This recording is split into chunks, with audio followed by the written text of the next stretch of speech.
오늘 14장 22절로 29절 내용은 대체로 내용이 이제 짧죠. 짧은데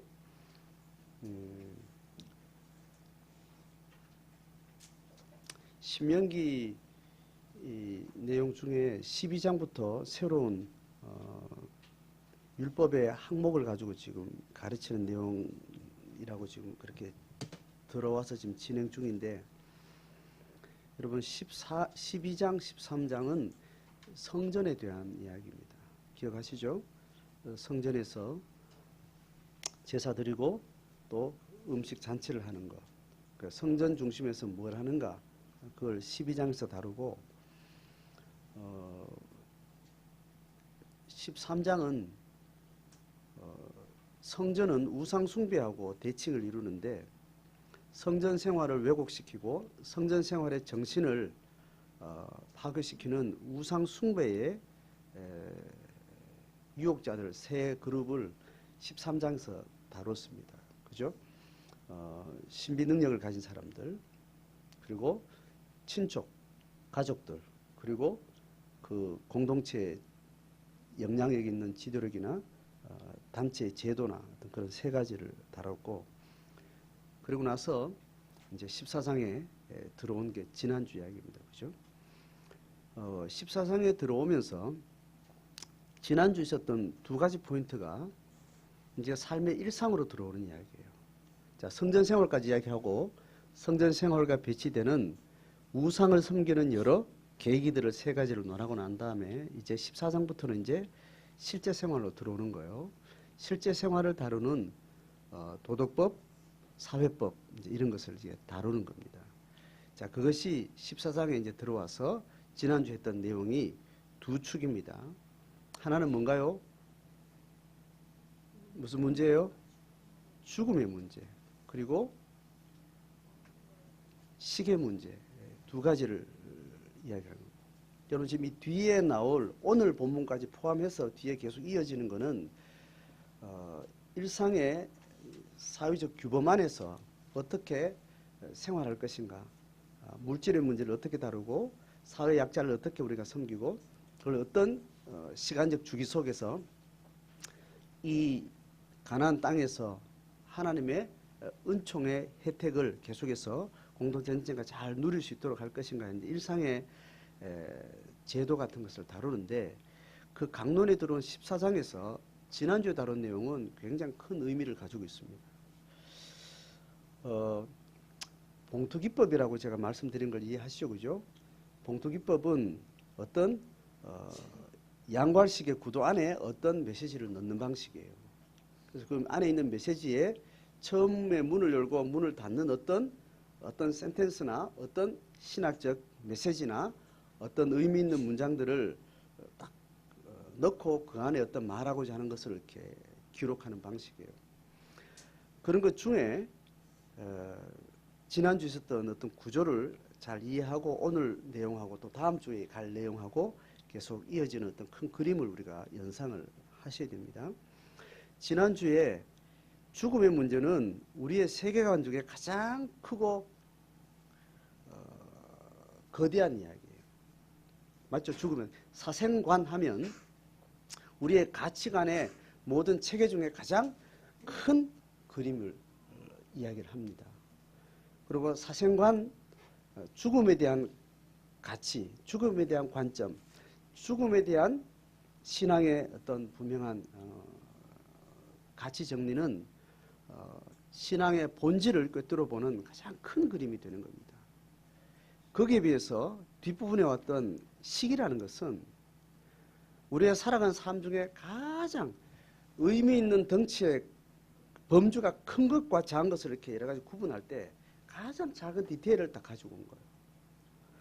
그러니까 죽음의 문제와 일상 중에 특히 시계 문제는 가장 거대한 큰 카테고리를 죽음이라는 것으로 우리가 이야기할 수 있고, 이것을 쪼개서 때 가장 작은 단위 일상을 가져올 때 그게 시기라는 것으로 가져오는 겁니다. 자, 이 두 가지 의미의 어떤 큰 대별되는 어떤 유상을 아시겠죠? 신앙의 강론으로 들어올 때 신앙의 강론으로 들어올 때 율법은 죽음에 대한 태도를 묻는 거예요. 죽음이라는 거대한 내세관을 포함한 죽음에 대한 세계관을 통해서 우리의 신앙의 체계를 가장 넓고 광범위하게 카테고리를 잡아줘요. 범주를 잡아줍니다. 그래서 굉장히 관념적이죠. 죽음이라는 실제를 만나기 전까지는 이건 굉장히 관념적인 겁니다. 그렇지만 죽음에 대한 우리의 인식, 죽음에 대한 우리의 고백, 죽음에 대한 하나님의 말씀의 약속, 이것이 전체적으로 우리 가운데 정리되고 확신되지 않고는 신앙이라는 것은 사실 의미가 없는 겁니다. 그렇죠? 하나님을 향해서 신앙의 발걸음 내딛는 순간 우리는 죽음의 문제를 해결하고 결정하고 시작하는 거예요. 동의됩니까? 하나님 앞에 예수 그리스도의 대속이라는 이 하나님의 은총의 계기를 통해서 하나님 앞에 신앙의 첫 발을 내딛고 그 고백으로 나갈 때 그 순간은 바로 우리 죽음에 대한 모든 다양한 가치, 죽음에 대한 다양한 망상, 죽음에 대한 다양한 예측, 그런 것들에 대한 선명한 세계관과 함께 나는 어떤 죽음의 태도 앞에 나선다라는 것이 이미 결정되고 시작되는 거예요. 그런 의미에서는 신앙은 죽음에 대한 관점, 죽음에 대한 확신, 죽음에 대한 자기 고백과 같이 가게 되는 거예요. 그래서 신앙이 분명하다는 것은 가장 넓고 광범위한 범주에서 신앙의 체계를 내가 잘 가지고 있느냐라는 것은 이 가장 넓은 죽음의 문제가 나한테 잘 정리가 되고 있고 그것이 내 안에 확신 있고 흔들리지 않는 자기의 삶의 어떤 가치로서 역할을 하느냐, 그런 의미에서 죽음의 문제가 가장 중요하다는 겁니다. 그렇게 죽음의 문제를 던져놓고 이방인처럼 그렇게 하지 마라. 이방인과 다른 하나님을 고백하는 자가 가지고 있는 죽음에 대한 하나님의 약속, 죽음에 대한 가르침, 죽음에 대한 확신을 잃어버리지 않고 그 확신 속에 살아가라는 이야기를 하는 겁니다. 그렇게 큰 문을 열어놓고 난 다음에 그 다음에 가장 삶을 쪼개고 때 가장 단순한 한 나뭇잎같이 아주 하찮은, 그렇지만 매일 반복되는, 하루를 건너서도 넘어갈 수 없는, 우리 일생 전체가 아무리 길어도 매일매일이라는, 그것도 하루에도 2개, 3배는 쪼개서 매번 맞이해야 되는 일상의 작은 것들을 가져와서 이것이 죽음하고 일치되어야 된다는 겁니다. 자, 이 의미를 아시겠죠? 그러니까 가장 큰 것을, 관념을 열어주고 작은 일상을 열어놓은 이것이 일치가 되어야 된다는 것을 가르치고 나서 그 뒤에 오는 말은 죽음과 식 사이에 다 들어있는 거예요. 이해됩니까? 그러니 우리가 믿는 신앙이 관념과 고백과 영적인 영과 혼에 대한 어떤 내용인데, 진리라는 것이, 그 진리가 우리 가운데 고백으로 우리의 신앙으로 다가올 때는 결국 우리가 살아가는 육의 삶, 시간과 공간을 지배하는 우리의 삶 속에 이 관념과 영과 혼에 대한 이 진리가 육화되는 것들이 하나님 앞에 우리에게, 하나님께서 우리에게 요구하시는 신앙의 부르심인 거예요. 우리를 영의 존재로서 하나님의 영의 실존과 만나게 하시고, 우리는 영원한 본향은 영으로서 하나님의 영을 만나는 그 세계가 우리의 본향인데, 왜 우리를 육안에 가둬두느냐 하는 것은, 우리의 시간과 공간 속에 왜 아직까지 우리를 허락하느냐 하면, 우리가 육의 삶을 사는 동안 하나님 우리에게 요구하시는 소명이 있다는 겁니다. 그 소명은 우리가 갈 영원한 나라, 그 하나님의 나라의 영적인 세계와 우리의 육의 세계가 의미론적으로 가치론적으로 같은 정직한 동일한 삶을 우리에게 하나님께서 요구하신다는 거예요. 신앙은 그겁니다. 신앙은 예수 그리스도를 만나고 하나님을 만나는 순간부터 영적인 문제는 완전히 종이 한 장 차이로, 어둠에서 빛으로, 사망에서 생명으로, 완전히 하나의 완전한 사건으로, 다시 되돌이킬 수 없는 완전한 사건으로 우리 것이 됐어요. 그 다음에 신앙의 하나님 부르심이라는 것은 그것을 육화시키라는 거예요. 그리스도의 성육신의 방식대로 너의 시간과 공간의 삶을 사는 6의 날 동안 이 영의 사건이 육화될 수 있도록 하나님께서 우리에게 요구하신다는 거예요. 죽음이라는 것은 가장 큰 영적인 가치와 함께 연결되는 죽음, 영적인 세계와 육의 세계가 딱 만나는 마지막 지점이에요. 죽음에 대한 태도는 죽음 이후에 영에 대한 확신과 거기에 대한 분명한 자기 고백과 자기의 실존을 이야기하는 겁니다. 이 죽음이라는 사건으로 죽음이라는 것을 바라보면서 우리가 믿는 신앙의 모든 것들을 죽음이라는 사건에 다 의미론적으로 담고 그 죽음이 일상화되도록 하나님께서 우리에게 요구하신다는 거예요. 그런 의미에서 가장 큰 죽음의 문제와 가장 작은 일상인 식의 문제를 일치되게 하는 거예요. 자, 그래서 이 정신과 영에 속한 진리를 가장 큰 학문이라고 해서 유학의 언어로 제가 설명했다고 그랬습니다. 그걸 대학이라고 그랬습니다. 큰 학문이라고 그랬습니다. 우주론과 인생론과 영혼에 대한 고백, 이런 정신적인 가치, 영적인 가치를 포함한 이 가르침을 가장 큰 근원적인 학문이라 해서 대학이라고 설명하는 겁니다. 이것을 성경은 큰 일이라고 이렇게 설명해요. 그리고 그것이 육화되어 가진 방식, 육화되는 방식, 그 육화되는 방식은 생활 속에 시간과 공간의 지배 속에 있는 내 일상을 그 가치와 일치시키는 훈련과 삶의 가르침을 그것과 비교해서 소학이라고 유학에서는 그렇게 이름을 달았어요. 성경에서 같은 이야기를 합니다. 작은 일에 충성된 자가 어디에 충성되다고요? 큰 일에 충성될 수 있다는 겁니다. 소학이 대학과 정직하게 연결되는 그 소학에 훈련된 자가 하나님의 영원한 진리의 나라에 소용 있는 삶으로 하나님 우리를 쓰실 수 있다는 거예요. 우리의 신앙 고백이 우리의 삶으로 일치된 삶으로 준비된 자들만 하나님이 그것을 깨끗하게 비워져 있는 그릇이라고 그랬습니다. 하나님이 쓰시는 인생이라는 것은 하나님이 쓰실 수 있는 하나님의 백성은 하나님이 쓸만한 그릇을 말할 때 그 그릇의 종류를 다양하게 말할 때 넌 크리스찬을 이야기한 게 아니에요. 크리스찬을 이야기하는 거예요. 크리스찬 중에 다 하나님의 소유된 그릇인데 그 중에는 하나님이 쓸 수 없는 그릇이 있고 쓸 수 있는 그릇이 있다 그랬습니다. 쓸 수 있는 것과 쓸 수 없는 것은 귀하고 천한 것으로 구별됩니다. 그래서 쓸 수 있는 그릇은 금그릇이냐 질그릇이냐 그 문제가 아닙니다. 비어있는 그릇이냐. 금그릇은 5달란트처럼 화려한 삶의 어떤 외양을 가지고 있는 사람일 수 있지만 하나님이 그것이 비어져야만 쓸 수 있다는 거예요. 2달란트밖에 안 되는 소시민처럼 살아가는 그 인생이라도 질그릇이라도 하나님이 쓰실 수 있는 존귀한 그릇은 비어있는 그릇이라는 거예요. 비어있는 그릇이라는 것은 어떤 세상의 욕망과 어떤 자기 욕망과 죄성이 다 걸러진 내 살아가는 삶의 일상에 하나님의 참된 진리의 가치가 시간과 공간 안에 계속 담아지고 있는 사람, 그 사람이 비어있는 그릇이라는 거예요. 그래서 하나님이 거기에 쓸만한 어떤 것을 사용한다는 점에서 거기에 뭘 담을 수 있고 하나님이 귀하게 쓰시는 그릇이라고 이야기하는 거예요.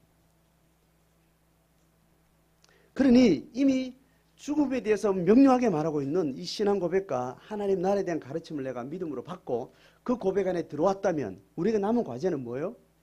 그 빛을 점점 밝게 하고 심화시켜서 식의 일상이 하나님의 나라의 고백과 일치된 삶을 살아가는 거예요.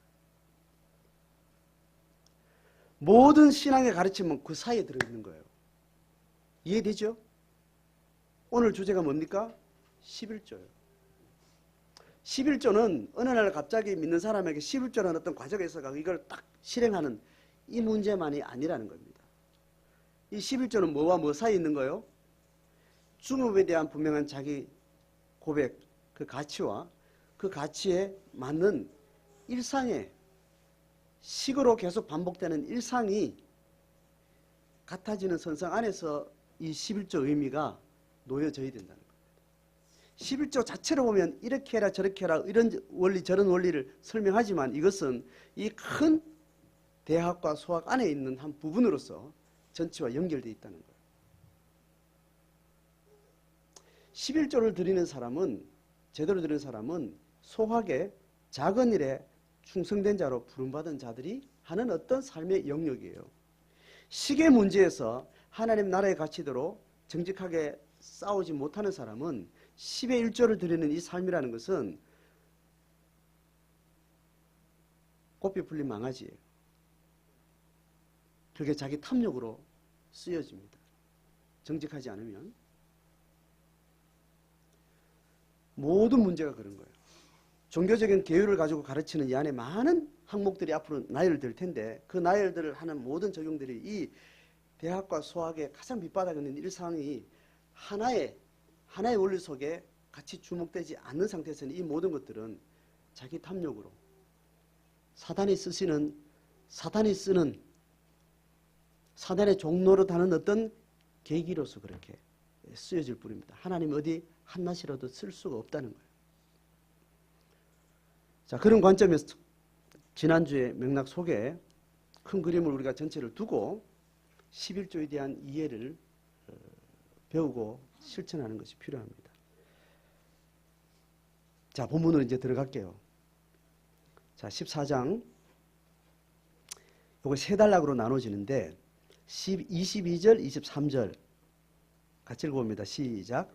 너는 마땅히 매년 토지소산의 11조를 드릴 것이며 너 하나님 여호와 앞 곧 여호와께서 그의 이름을 두시려고 택하신 곳에서 내 곡식과 포도주와 기름의 11조를 먹으며 또 너의 소와 양의 처음 난 것을 먹고 내 하나님 여호와 겸유하기를 항상 배울 것이니라.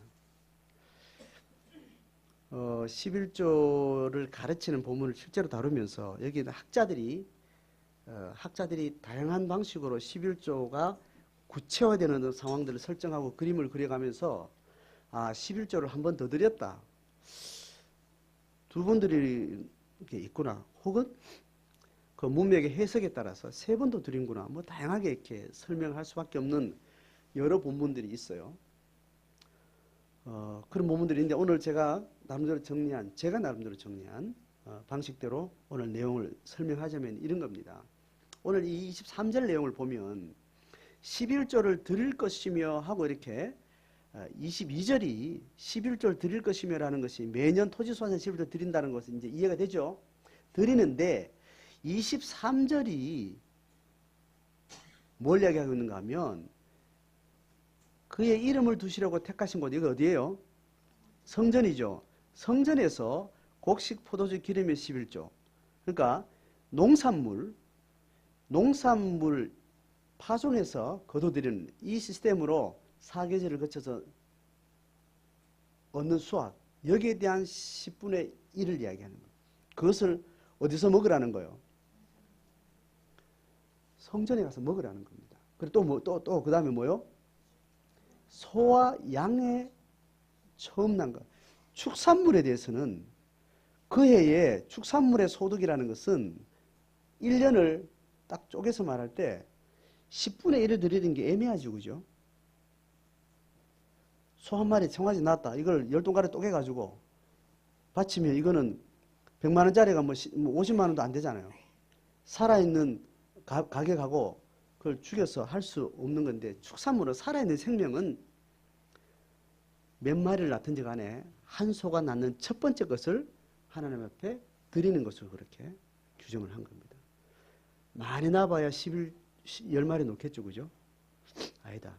개 같은 거는 또 많이, 돼지도 많이 놓는데 그건 또 하나님 앞에 드릴 것도 안 되고 소를 생각하면 많이 낳아봐야 10명 적게 되고 많이 되겠지만 어쨌든 그 한 어미소가 어미 염소가 놓는 첫 번째 것을 하나님께 드리는 것으로 11조의 또 그 대표성을 이야기를 하는 거죠.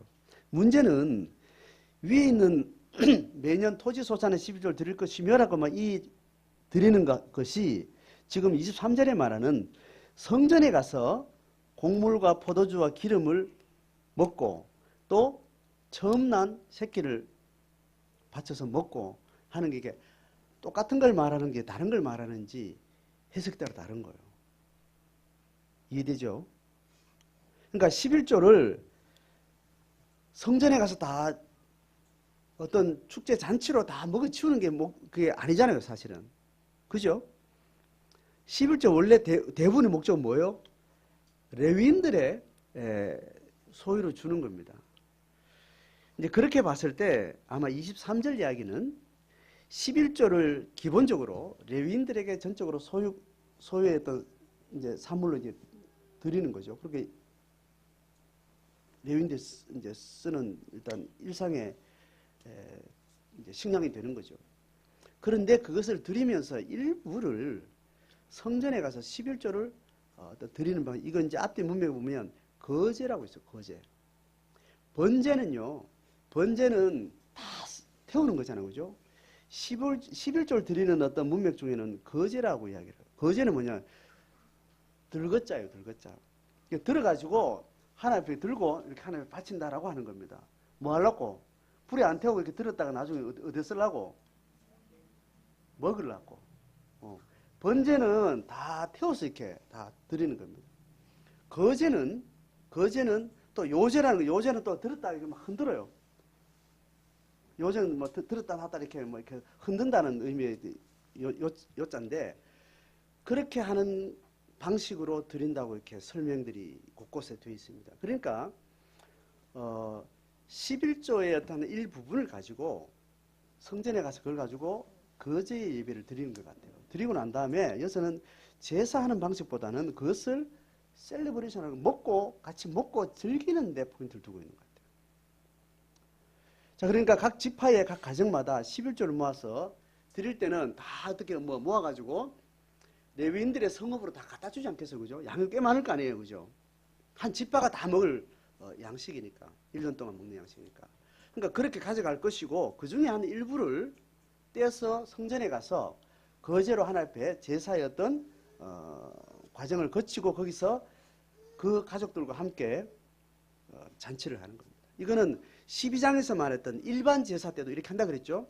일반 제사에도 번제를 목적으로 하는 어떤 제사에도 어떤 걸 태우고 또 남겨서 어떤 제사 자체의 목적을 둔 어떤 예배를 드리고 나서도 셀레브레이션 꼭 한다고 되어 있고, 특별히 11조를 드릴 때는 또 따로 이렇게 하라고 이야기를 한다는 겁니다. 자, 그래서 23절에 곡식 포도주 기름의 11조를 먹으며 또 소와 양의 처음 난 것을 먹고 이렇게 이야기를 합니다. 먹는 것을 강조해서 이렇게 반복을 하게 되는 것 같아요. 그러고 나서 이건 또 어떻게 또 더 구체화해서 말하는가 하면 24절부터 27절은 이런 11조를 어떤 식으로 드리고 나서 성전에 가져가서 이것을 해야 될 때 이게 멀어서 들고 가기 힘들고 또 길이 험해서 그럴 때는 돈으로 바꿔가지고 하는 어떤 먼 거리에 있는 사람들이 하는 방식을 이제 설명해 줍니다. 돈으로 바꿔 들고 가서 성전 가까이 가서 거기서 성전에 드릴 거를 사서 이제 그렇게 하라는 겁니다. 그 설명을 하면서 뒤에 뭘 붙이는가 하면 26절 마지막까지 같이 읽어봅니다. 거기부터 시작. 거기 너의 하나님 여호와 앞에서 너와 내 권속이 함께 먹고 즐거워할 것이며 이렇게 이야기를 하는 겁니다. 그러니까 먼 거리를 대체하는 방식을 설명하면서 결국은 뭘 말하는가 하면 먹고 즐거워하는 것을 다시 더 명료하고 구체적으로 설명을 한다는 거예요. 자, 그러니까 11조는 11조 자체가 어떤 의미인가 하면 10분의 1이라는 산술적인 의미만 있는 게 아닙니다. 어떤 물량을 한 지파에서는 양을 떼서 줄 때는 12지파가 10분의 1을 하면 다른 지파가 동일한 양의 양식이 레위지파한테 공급되기 때문에 그 산술적인 어떤 10분의 1이라는 것은 그런 의미에서 10분의 1로서 의미가 있어요. 레위인들이 먹는 10분의 1은 영양가가 많아가지고 한 그릇 못 먹어도 배부르고 이런 건 아니잖아요, 그죠? 똑같은 양을 서로 균등하게 하기 위해서 이 지파의 어떤 수를 봤을 때 10분의 1이라고 된 거고, 특별히 이것을 하나님 앞에 드린다고 할 때 10분의 1을 각 지파가 드린다고 할 때 드린다는 10분의 1의 의미는 가축을, 짐승을, 축산물을 드릴 때 첫 새끼를 드린 것처럼 10분의 1의 산술적인 10분의 1을 이야기하는 것이 아니고 첫 번째 것을 대표하는 의미가 있다는 거예요. 그러니까 내가 소유한 10분의 10 전체가 하나님의 것이라는 그 고백과 그 의미를 10분의 1에 담아서 하나님 앞에 드리고 그것을 레위인들이 가져간다는 방식인 겁니다. 자, 그러니까 받는 레위인 입장에서는 10분의 1을 받아서 남들하고 동일한 10을 모으게 되죠. 그거지만 드리는 사람 입장에서는 내 1년 동안 모든 농사의 결과물이 하나님께로부터 와서 이것이 하나님의 것입니다. 하나님의 목적대로 내가 먹고 즐기며 또 이 땅에서 생존하면서 하나님의 삶을 살겠습니다라는 그 고백이 담긴 그 의미로서 대표성을 가진 겁니다. 자, 그것은 삼경륜, 다시 이경륜 시대나 삼경륜 시대나 동일한 의미인 거죠. 동일한 의미. 자, 그래서 이 10분의 1을 레위인들에 드리면서 하나님께 드렸다는 그 의미는 성전에 가서 이렇게 잔치를 통해서 기쁨과 즐거움이 이 10분의 1을 통해서 확인되고 또 경험되는 방식으로 또 증언하는 방식으로 그렇게 이 예식을 하게 된다는 거예요. 자, 그것은 성전 12장에서 말하는 성전 예배에서 예배를 번제로 소제로 그렇게 드리고 나서 셀레브레이션 꼭 해야 되는 것처럼 그때도 하나님 앞에 예배하는 이 예배가 영적인 충만, 영적인 회복, 영적인 분명한 자기 정체성이 하나님부터 이렇게 놀라운 체험으로, 놀라운 은총으로 감사하다는 그 축제의 예식으로 식을 한다 그랬습니다. 그것처럼 이 10분의 1을 드리면서 하나님 앞에 성전 앞에 가서 제사장도 함께 그 가족들이 같이 식을 가지는 것은 하나님이 주신 이 10의 10을 감사함으로 받고 이것으로 기뻐하며 즐거워하며 주님 주신 것 때문에 내가 그렇게 받았습니다. 감사합니다. 그렇게 살겠습니다라는 그 고백이라는 거예요. 자, 이 정신이 그대로 삼경륜 시대는 그대로 넘어오는 겁니다. 11조 무용론에 대해서 말하는 많은 신학적인 흐름이 있지만 적어도 복음주의 학계에서는 복음주의 신학에서는 이 11조 의미는 신약 시대도 물리적인 10분의 1이라는 것은 어떤 기본적인 공동체가 구제 사업을 하고 영적 사역을 하기 위해서 10분의 1이라는 것은 그렇게 타당하다고 그렇게 받아들입니다. 그리고 그 영적 해석도 영적 의미도 10분의 9가 하나님의 것이라는 그 고백을 그렇게 10분의 1을 통해서 표현하고 증언하는 겁니다. 그리고 나서 10분의 1은 하나님 앞에 공동체에 드리고 10분의 9가 하나님의 거룩하신 뜻에 합당한 삶으로 이 10분의 9는 드려진다는 것은 뭘 말하는가 하면 기쁨으로 11조를 드렸던 것처럼 기쁨으로 10의 구조의 삶을 살겠다는 거예요. 10분의 1을 이 돈 몇 푼 안 되는 돈 가지고 내가 어찌 인생을 살겠노 하고 한탄이 많은 사람은 기쁨으로 죽게 드릴 수 있어요, 없어요? 없습니다. 이 돈이 적지만 적고 많다는 것은 절대적인 기준이 아니고 다 상대적인 겁니다. 그죠? 어쨌든 내 삶에 필요한 것을 하나님 주셨다고 생각하고 이것을 감사함으로 받고 이것으로 충만한 기쁨과 감사의 고백을 드리면서 이 주신 적은 물질 안에서 내가 잘 살겠습니다라는 고백을 하고 10분의 1을 떼는 거예요. 그렇지 않고 이 돈 가지고 내가 무엇에서 살겠노 하고 한탄하면서 자괴감에 빠지고 그렇게 하면서 10분의 1을 떼는 것은 그 바른 11조 아니에요. 바른 11조가 아닙니다. 그런 마음으로 11조를 드리면 안 돼요. 드리지 마세요. 이렇게 말하면 다음 주부터 11조가 줄어야 되는 게 아니고 감사의 11조를 들어줘야 되는데 안 드리는 쪽으로 선택하는 것은 초등학교 3학년 이하들이 하는 짓이에요. 3학년 이하들은 아빠가 화나고 너 이제 집에 다 들어왔다. 너 이제 집에 들어오지 마! 하고 소리치면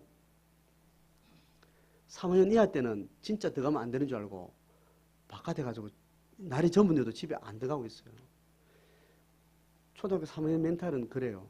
초등학교 4학년 정도 사춘기에 어느 생각이 좀 있는 친구로 넘어가면 그게 나를 쫓아내는 게 아니고 버릇을 고치고 잘 하겠습니다 하고 이렇게 하나님 아빠한테 회개하고 잘 들어오라는 그 말이에요.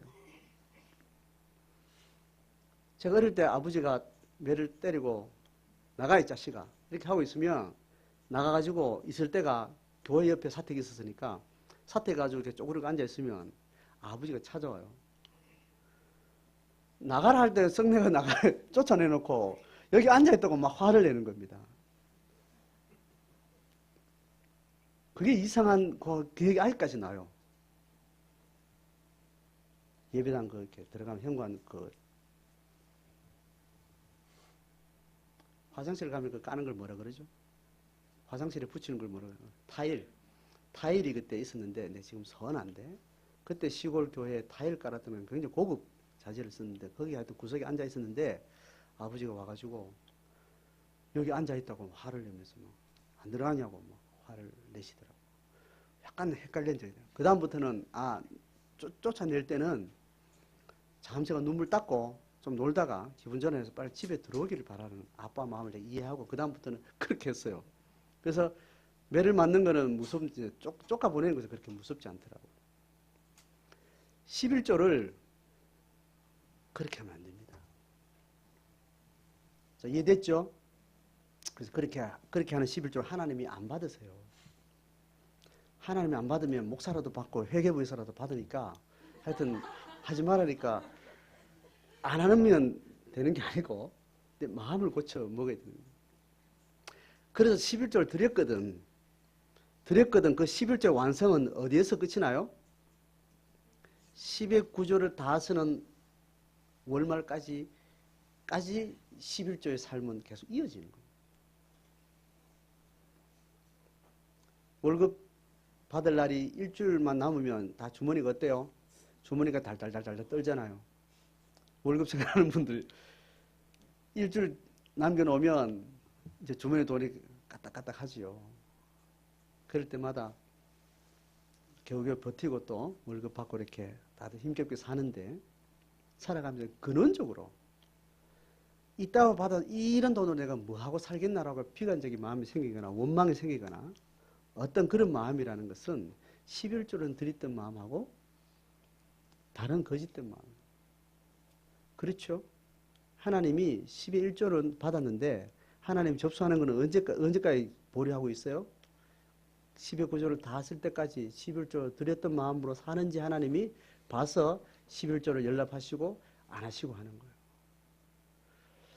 그래서 11조를 하나님 딱 받으셔가지고 하나님 접수 안 하고 이렇게 회계부는 접수 다 해요. 잘합니다. 잘하는 고맙게 잘하는데 하나님은 접수를 아직 안 하고 보류를 시켜놨다가 월말까지 그 10의 구조를 정직한 마음으로 하나님께 드린 그 마음으로 불평하지 않고 원망하지 않고 내가 지혜가 없어서 돈이 이렇게 모자랐구나 이렇게 생각하면서 더 지혜롭게 돈을 잘 쓰겠습니다라는 어떤 새로운 결단들을 잘 하면서 잘 쓰면 그때 하나님 그걸 접수하는 거예요.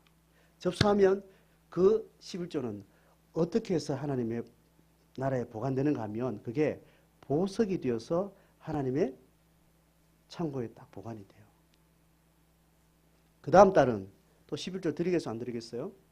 드리죠. 드리면 하나님이 그걸 접수해요? 안 접수해요?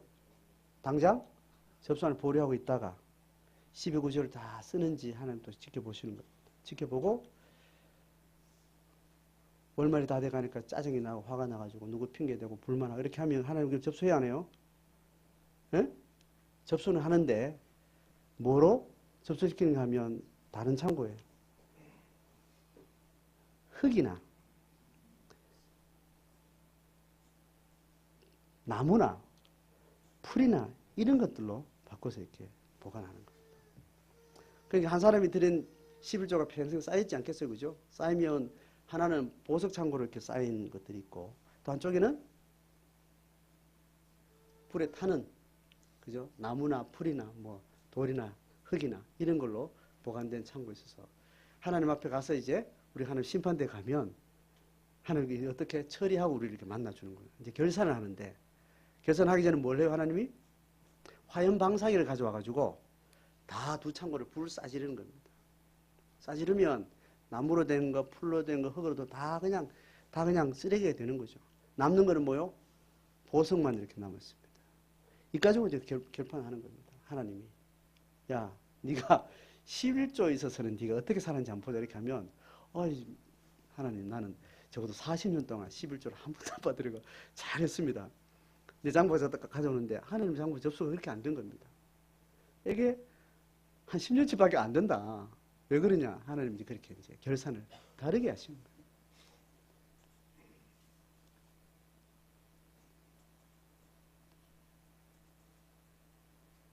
십의 구조를 잘 관리하는 것은 누구 책임이에요? 예?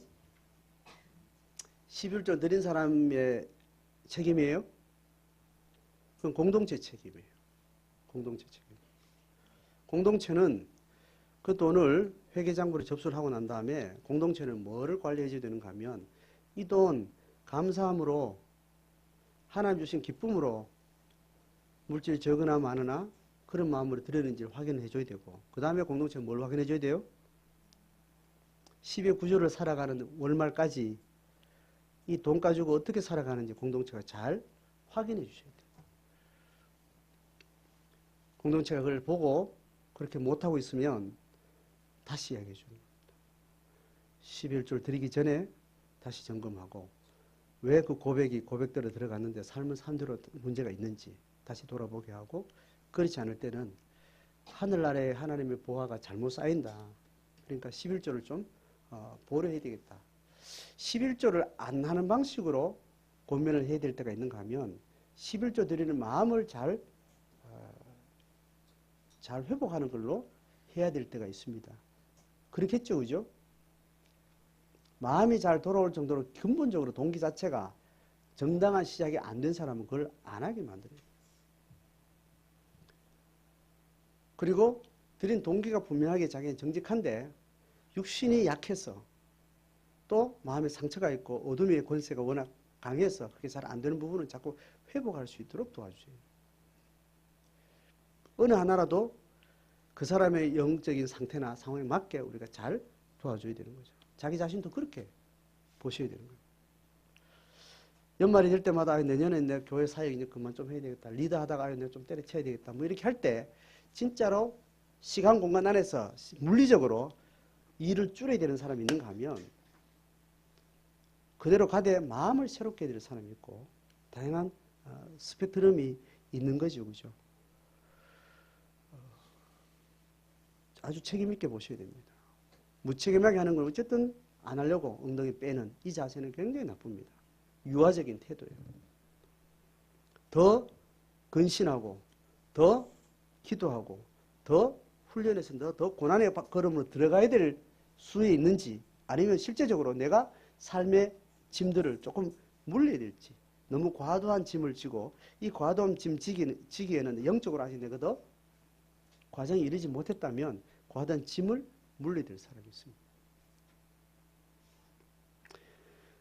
자, 그런 의미에서 11조는 이 시대도 동일한 의미를 가지고 11조를 드리는 거예요.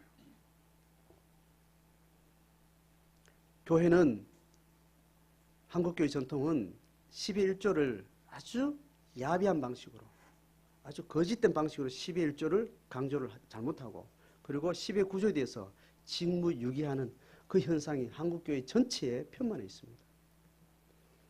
그건 공동체 전체 책임이기도 하고 그 성도가 잘못 알고 있거나 무책임해서 그런 거예요. 하나님 앞에 거짓된 삶을 사는 거예요. 종교적인 형태, 예식 안에 들어오는 삶이 투명하지 않으면 개인의 사생활 속에 있는 것이 투명할 수 없어요. 어떤 종교적인 신앙의 이름으로 10의 1조의 생활이 투명한 삶으로 나가지 못하면 10의 구조는 절대 투명할 수 없습니다. 이해가 되시죠? 그죠? 교회에서 하는 일에 공동체가 뻔히 보는 약속된 조직 안에서 하는 일에 성숙되고 건강한 그런 각성이 없는 상태면 사생활은 거의 아무 생각 없이 사는 거예요. 그래서 11조는 깨끗하고 거룩해져야 됩니다. 각각 개인에게.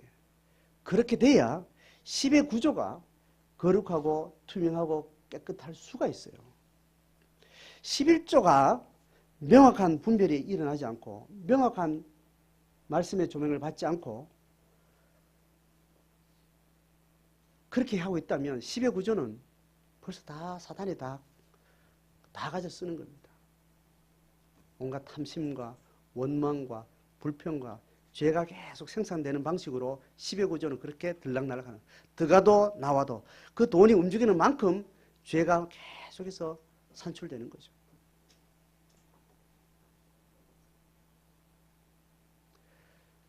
(11조라는) 이 계기를 통해서 우리의 삶이 죽음에 대한 확신과 일상이 일치가 되는 것처럼 11조 안에도 그 원리가 그렇게 잘 주목되어져요.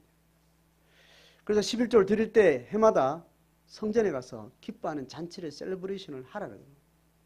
할 때 셀러브레이션 예식은 하고 있지만 실제 일상 생활 속에서 내가 이런 기쁨과 즐거움과 감사와 찬양의 마음으로 돈을 쓰고 있지 않는 자기를 돌아보면서 각성하게 되는 거죠.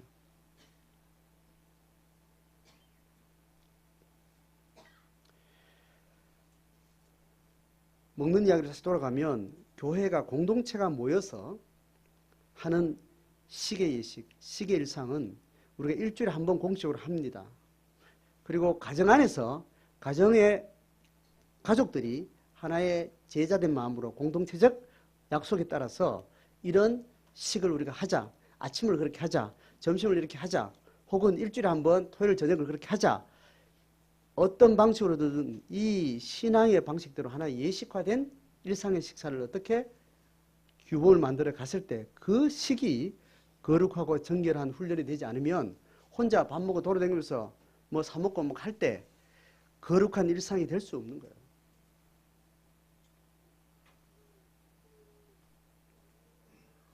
그래서 주일날 먹는 식은 신학적으로, 신앙 고백적으로, 인문학적으로 또 개인의 어떤 삶의 일상의 어떤 원리에 따라서 굉장히 주의해서 교회가 잘 실행해야 되는데 그런 영적인 의미를 우리가 다 살리지 못하고 있는 것이 오늘 현실인 것을 우리가 서로 알고 있죠.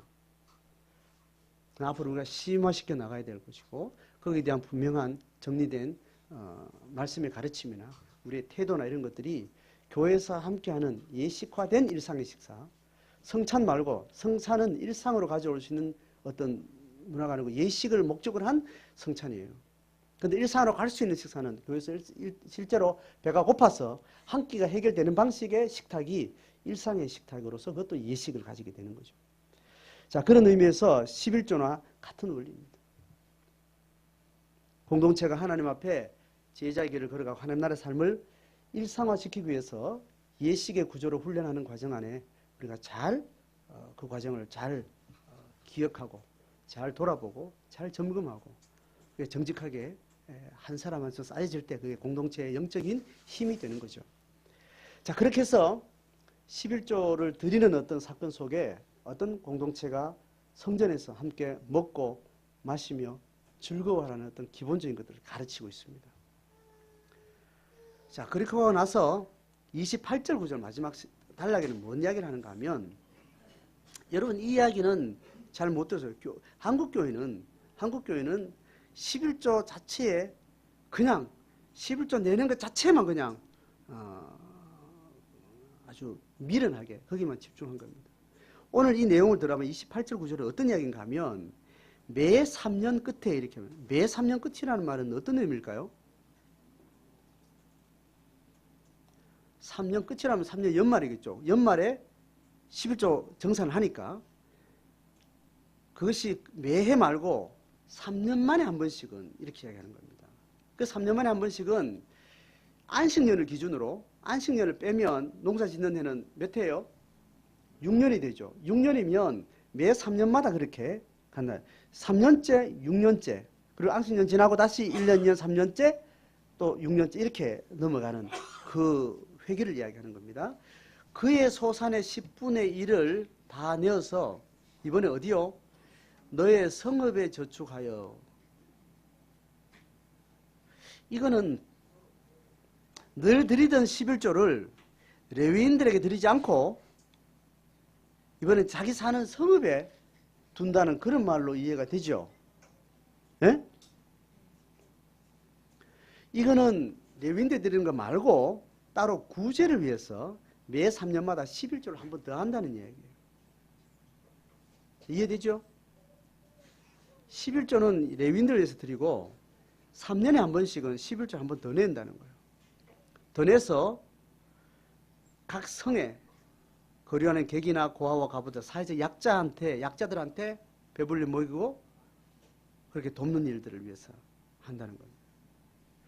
자, 이런 구조가 이스라엘 공동체의 어떤 사회적 제도 시스템 안에 이렇게 딱 들어가 있는 겁니다.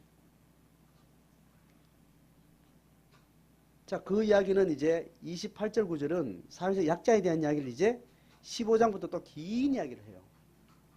10의 1조를 사용하는 면에서 어떤 재정에 소요된 어떤 내용을 11조로 3년 만에 한번 한다는 이 말은 오늘 언급되고, 또 약자들에 대해서 어떻게 해야 되는가에 대해서는 부채에 대한 이야기도 쭉 15장 걸쳐서 계속 이야기를, 종에 대한 이야기는 어떻게 디테일하게 이제 또 다양한 사회법으로 소개가 되고 있습니다. 자, 오늘 11조를 중심으로 해서 어떤 11조 드리는 것 그 문제 말고 11조를 가지고 어떻게 약자들을 위해서 또 고통받는 자들을 위해서 그렇게 할 것인가. 그러니 이 남은 10의 구조는 적어도 우리가 살아가는 삶의 목적과 같은 선상에 있습니다. 그건 뭐냐 하면 고통받는 약자들을 대변하는 삶으로 우리가 부름받았다는 거예요. 우리의 죽음에 대한 태도는 우리의 시계 문제까지 연결되는데, 그 연결되는 그 전체적인 그림이 뭐냐면 사회학적으로 말하면 약자를 위한 삶이라는 거예요. 영혼 육에 고통당하는 영혼을 위해서 그들을 섬기고 돕고 하나님 아버지의 마음으로 그들에게 하나님의 복음을 흘려보내는 그런 부름으로 산다는 겁니다. 우리의 죽음과 시계의 일상은 개인의 어떤 가치관은 그렇게 두 가지로 말할 수 있지만 사회적으로는 약자를 위한 삶이라는 거예요. 그 이야기가 계속 지루할 정도로 계속 반복됩니다.